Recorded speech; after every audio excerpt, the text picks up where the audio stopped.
Welcome to our YouTube channel titled Vinyl City Broadcasting, your transit express to rock and roll trivia.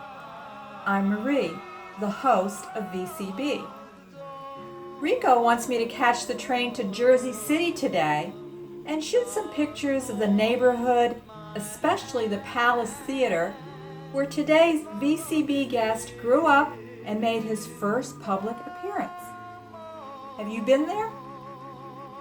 According to our special guest today, New York, Jersey City, and Philly were the hub of the a cappella movement and a part of the a cappella corridor.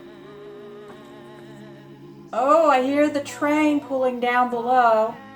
I got to run. I need to catch the PATH train over to Grover Street, Jersey.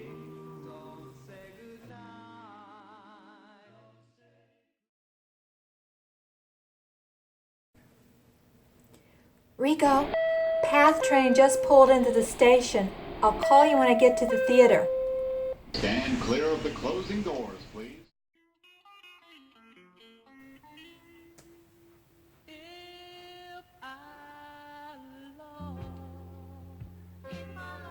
Rico, I walked down to 174 Newark Avenue and I don't see the Palace Theater.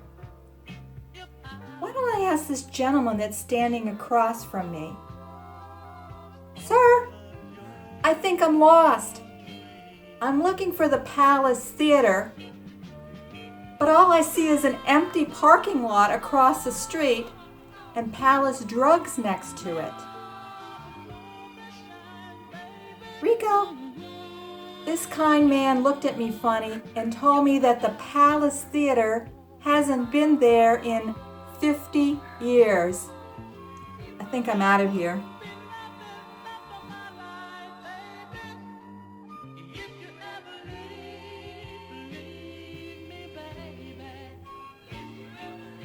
Hey, welcome back, Marie. Did you bring back some pictures of our guest old neighborhood? We need to get to Jersey City a little more often, Rico. The old neighborhood is not what it used to be, and I'm talking literally. But, you know, there is something that hasn't changed in the last 50 years. Do you know there's still groups singing out on the street corners, down in the subways, both young and old? I heard them. So cool. All of them keeping the music alive. That was the highlight of my trip, Rico. Well, let's start the show, Marie, and we'll chat a little bit more later on, okay? Okay.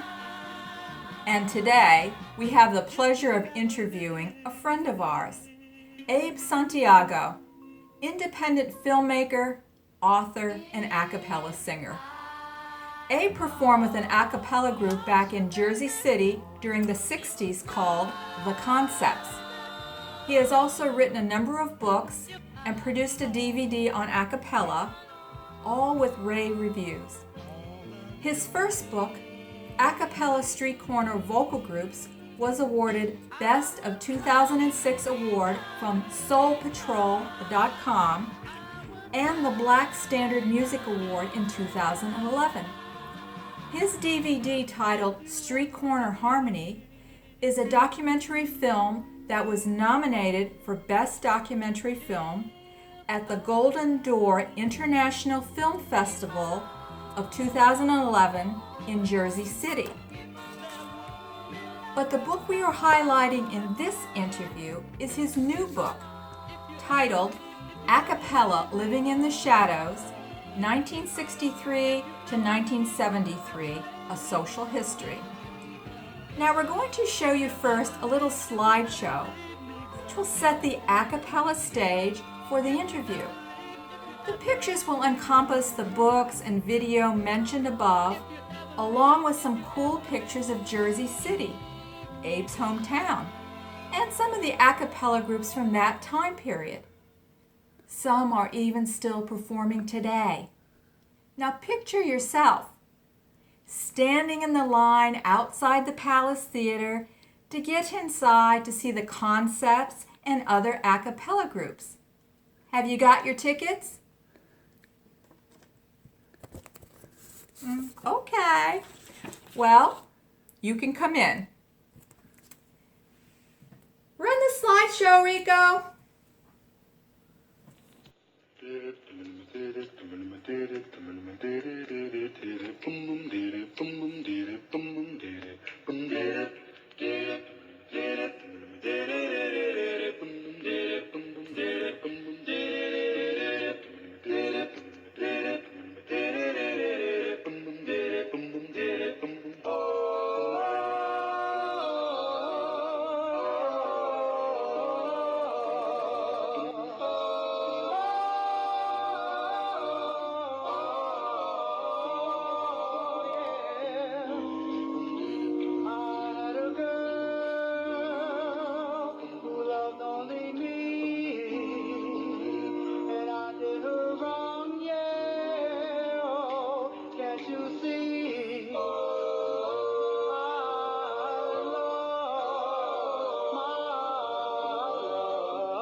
Now we have a visual image in your mind of that time period.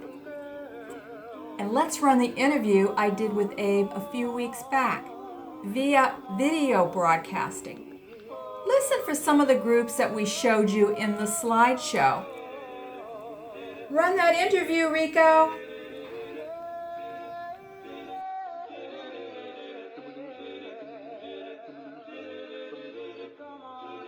Hello, Abe. You're looking well. First of all, I'd like to welcome you to our YouTube channel, Vinyl City Broadcasting.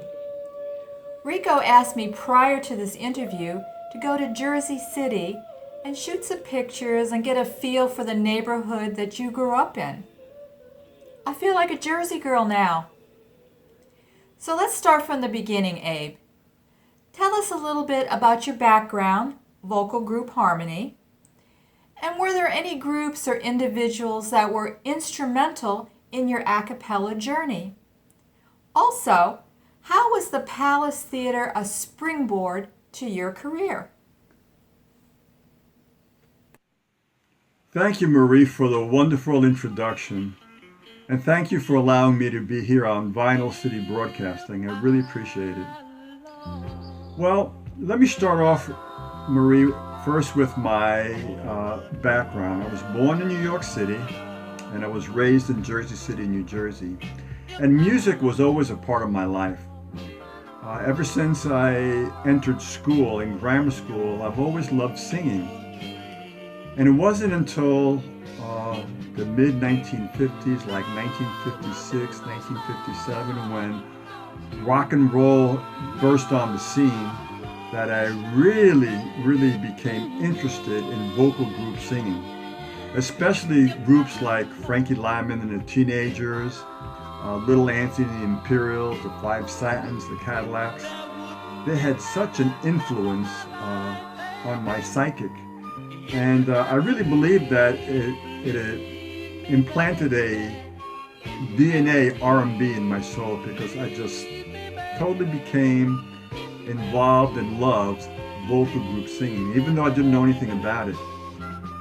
And from then on, I would go to the store and buy records, 45s, by groups like, the Flamingos, the Dubs, you name it. It was just part of me.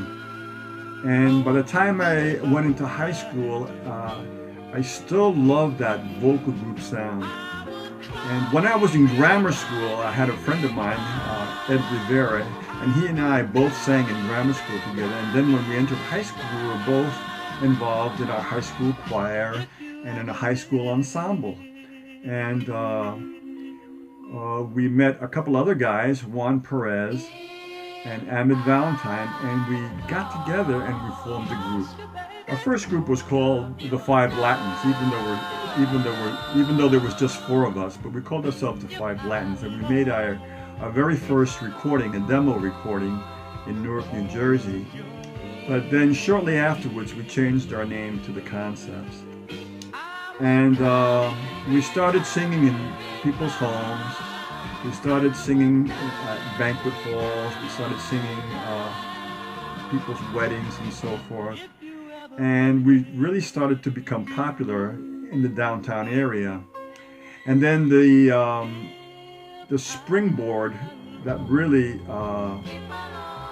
propelled us was when we sang at the Palace Theater in downtown Jersey City on Newark Avenue.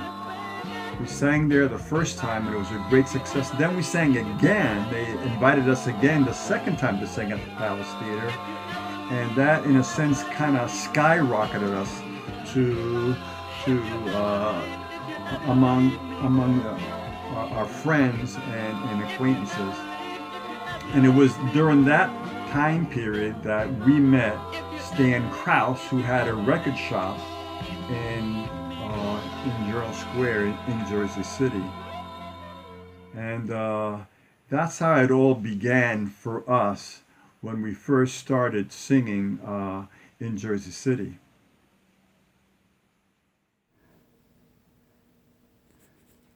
We have the same DNA, Abe. Now I know why Rico wanted to send me to Jersey City to the Palace Theater. Unfortunately, it wasn't there. Now, where did a cappella fit into the music scene at that time? Also, wasn't the 60s a turbulent time period, especially for this genre of music? A cappella was like in the shadows of big-name record companies that were taking over mainstream music, wasn't it?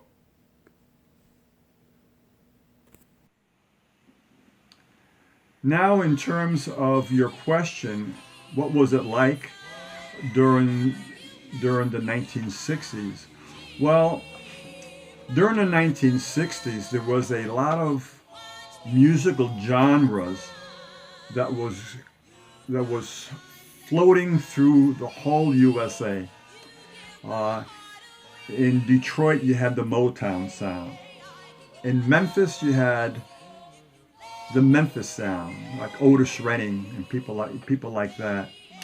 On the West Coast, you have the surfing sound. Then you have the Beatles with the British sound. And you had folk music. And there were so many musical genres that was going on that, at least from my perspective, it was one of the most creative times in music history was during the 1960s. And out of this eruption of musical talent came a cappella. A cappella as a pop commercial genre. And it began in the New York metropolitan area, New York, Jersey City, Philadelphia. That was kind of the hub of a cappella. And it stretched from Boston all the way to Philadelphia, Pittsburgh area. It was called the a cappella corridor. And it was during that time period that guys who sang on street corners were now in a recording studio making a commercial recording. It was the first time ever anything ever happened like that before. It never happened like that before. So we had guys who were singing on street corners, guys who were singing on platforms were now being recorded in a recording studio and making commercial a cappella recordings. And as a result of that, a whole new industry erupted. A whole new industry exploded like a volcano. For the first time, a cappella, as we know today, a cappella as a pop genre, began in 1963, and singing groups were making commercial recordings. Their songs were being played on the radio, and young people, teenagers, were going to shows to hear and see a cappella singing groups. And it just exploded all over the East Coast. But they were doing this in the shadows of the big name singing groups, big name stars, and big name record companies.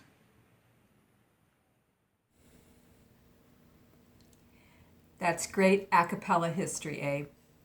Now, why don't you tell us about your new book titled A Cappella Living in the Shadows, 1963 to 1973, a social history, and tell us how we can purchase it.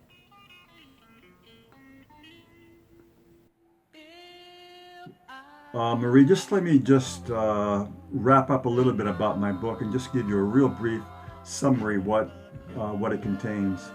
Like I mentioned before, it's a history of a cappella as a pop genre during the 1960s. And it includes an array of groups like the Notations, the Persuasions, the Royal Counts, the Heartaches, the Five Jades, the Zircons, the Five Sharks, and many other groups. And those groups were by far excellent and great groups, and they could have been real super groups, but things like money and these small independent labels really couldn't do that much to promote these groups and others where it could have been. And they were all just singing in the shadows of the big name record companies and record artists. I also cover things like the new sound that the a cappella groups produced. And I cover things like how the music has been, at least from my perspective, has been gentrified. I use the word gentrified. And so I cover just a lot of things. I cover a host of things. And I think it's really an instructional book that everyone should have. And the book can be purchased by going to Amazon.com. It also could be purchased at Walmart and also Barnes & Noble. So that's basically a summary of what the book is about. I got my copy right in front of me, Abe, and it's going right into our a cappella library. So what's this new project that Rico told me about that you're working on, Abe? Can you discuss it at all? Yes, Marie, I do have a project. And I thank you for just reminding me. I'm putting my pen down for a while, and I'm working on a new project. I don't have all the details, and all my pieces are not in place right now. But what I plan to do, and I don't want to reveal it, but maybe I can reveal it next time if you allow me to be on your show. Maybe I can reveal just what I'm trying to do. What I'm trying to do is basically commemorate the groups of the 1960s, the street corner groups who sang during the 1960s. And that's all I can tell you. I just wanted to acknowledge those groups, and I'm working on a project in which they will be acknowledged as those who preserved the group sound during the 1960s. So as I get my pieces together and have them in place, I'll just announce a little bit more and give you what I'm planning to to do and what I'm planning to develop in the near future. But right now, I don't have all the pieces together. But it is a project of recognizing and acknowledging the a cappella groups of the 1960s and what they did, and it'll be forthcoming maybe maybe a little bit down the road. And I also want to say, Marie and Rico, thank you for allowing me here to be on Vinyl City Broadcasting, and it's great to be in your studio and to be able to share a little bit about my book and what's going to happen in the future. And I thank you so much. So, Didn't that interview with Abe spur you to go immediately to Amazon, Barnes & Noble, or Walmart to purchase his book tonight? Rico and I have known Abe for years, but we have never met him personally, just through social media and on the phone. Rico and him talk about once a month, especially when Rico needs his a cappella fix. But he says, I feel I've known Abe all my life. And he says it's because we have a common bond, the love of this beautiful art form called a cappella. We've got the same DNA, Abe. Well, it's about that time, Rico. We want to thank Abe Santiago for sharing a little about his past, present, and what the future holds for him. We'll be waiting with anticipation for him to tell us about his new project in the near future. When it happens, we'll have the big announcement right here on Vinyl City Broadcasting. And yes, Abe, you're welcome to come back on the show anytime. If you've missed any of our shows, you can go to YouTube and type in Vinyl City Broadcasting, or go to our website titled vinylcitybroadcasting.com and click on the link or button that says VCB to view any of our 11 shows. All contact information for Abe Santiago and where you can purchase his new book will be posted on our last slide. Also, if you go to Amazon, you will be able to read a few pages from this a cappella gem, A Cappella Living in the Shadows. Well, let's go home, Rico, by way of Jersey City tonight. I want to show you where the Palace Theater used to be.